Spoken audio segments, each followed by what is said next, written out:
ทุกวันที่บอกว่ารักกันคิดถึงกันอย่างโน้นอย่างนี้เธอเบื่อไหมกับคำพูดจาที่ในบางครั้งไม่ค่อยจะดีต้องทะเลาะกันทุกทีทำไม่มีน้ำตาจนบางครั้งก็กลัวนะ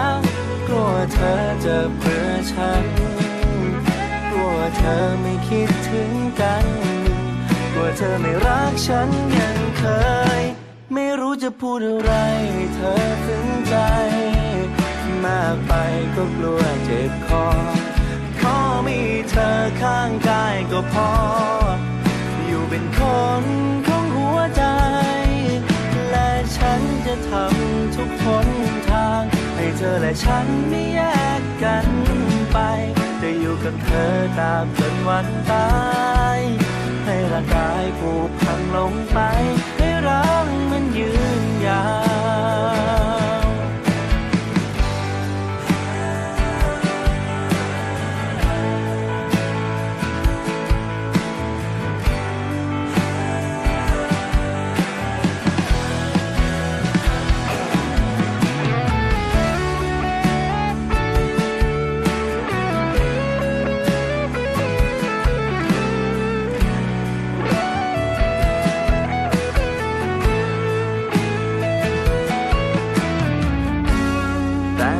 ก็กลัวนะกลัวเธอจะเบื่อฉันกลัวเธอไม่คิดถึงกันกลัวเธอไม่รักฉันยังเคยไม่รู้จะพูดอะไรเธอซึ้งใจ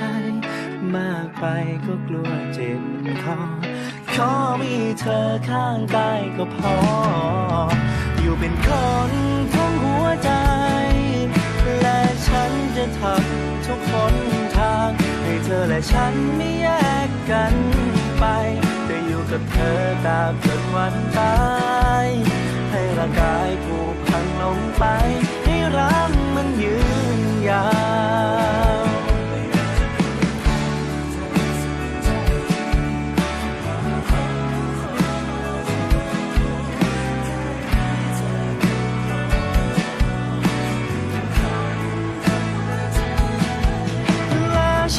จะทำทุกทา